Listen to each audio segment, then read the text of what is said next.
What is up, guys? Welcome back to Fight Squad, and we're back again with another video. This is Sean O'Malley, Rising Star. Sugar Sean O'Malley!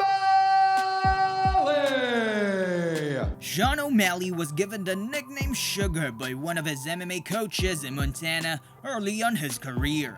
When O'Malley asked why this nickname was chosen, his coach responded, "Because you're sweet to watch." Having lost only one match in his entire MMA career, Sugar is indeed sweet to watch. Today we're taking a look at Sean O'Malley's fighting career and his rise to the very top of the game. Welcome to the Sugar Show, everybody!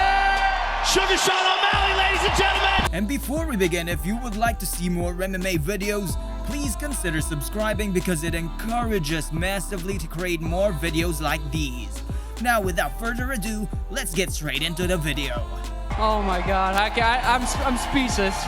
We're just getting started, baby. We're just getting started. O'Malley fought his first 5 fights of his career in his native Montana before leaving to fight in North Dakota and eventually fought for Legacy Fighting Alliance, where he got a highlight reel knockout over David Nuzzo.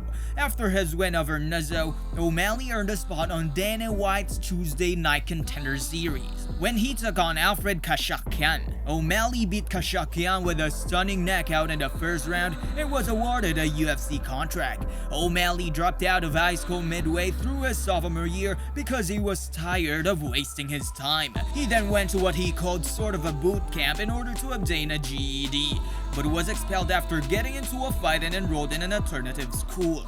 O'Malley saw the world in black and white and didn't understand why he needed to fill his head with all of these things he'd forget the minute he walked out of the door.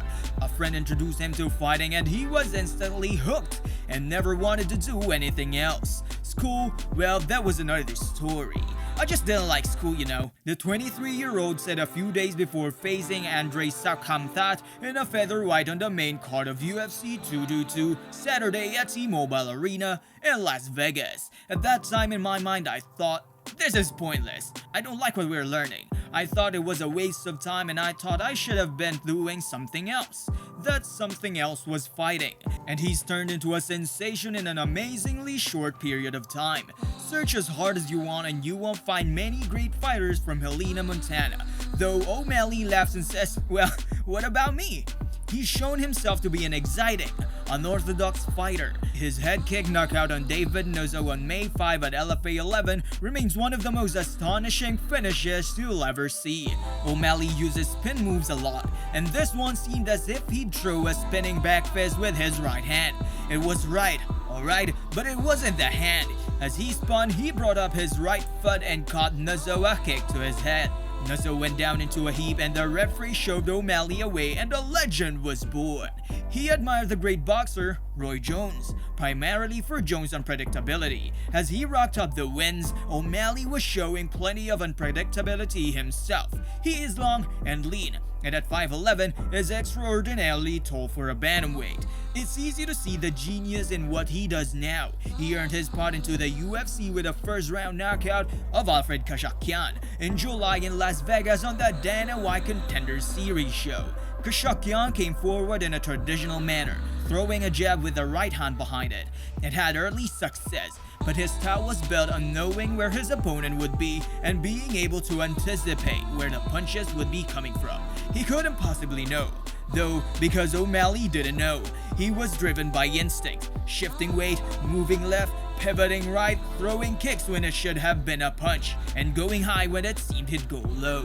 He eventually cracked Kashakian with a very straight hand he'd been throwing at O'Malley all night, and referee Mark Smith instantly stopped it as Kashakian crumbled to the canvas. White jumped from his seat and with his jaw dropped and mouth agape, paced around with a grin on his face, incredulous at what he'd seen.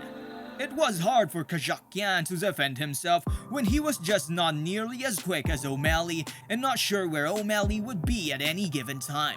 It's the way O'Malley began, and despite moving to the MMA lab in Glendale, Arizona, where he works under the highly regarded John Crouch, it's the same basic style he uses today. He was on vacation in Utah with his family when he was 15 or 16 when a friend from Helena called. He said, "Hey, you want to go to a fighting gym? And I said, yeah, sure, even though I didn't know anything about fighting. O'Malley said, but I loved it, and I never stopped going. He had no clue, though, what to do. He didn't know the difference between an orthodox stance and a southpaw stance, and he didn't have any concept of footwork. He did what he felt right, and found that it worked, so he kept doing it. The 25-year-old bantamweight is covered in tattoos, and most of them are little more than what O'Malley refers to as random, but the ones on his face have meaning.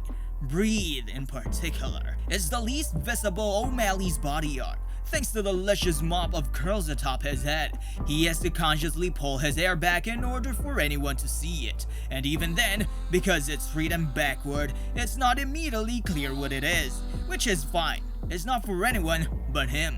O'Malley, who returns from a 24-month layoff to face Jose Quiñones at UFC 248 on Saturday in Las Vegas, got the tattoo to remind himself basically that it's all good, that the other tattoos on his face still apply. The Suga Show, as he calls it, has not been cancelled, and he's still on the track to become an MMA star. It was important for O'Malley to remember that during the past 2 years, when it felt like he'd never get to perform again. Every time I look in the mirror and I've got my hair up, it reminds me to breathe. O'Malley said, I got it after I got suspended. O'Malley's father, Dan, is a retired narcotics officer still living in Helena, Montana, where O'Malley grew up. Last year, after Sean failed a drug test for the banned substance Ostarine, one of the multiple positive drug tests he has submitted in the past 2 years, Dan went to Phoenix to visit his son. We were talking about not knowing where the Ostarine came from, Dan said, and I watched him open the refrigerator door and slam it shut, and he yelled, I don't even know what I can eat! I can't eat! Just the unknown of where it came from. Watching Sean go through that and knowing how conscious he is of everything he eats and drinks, that moment always stands out.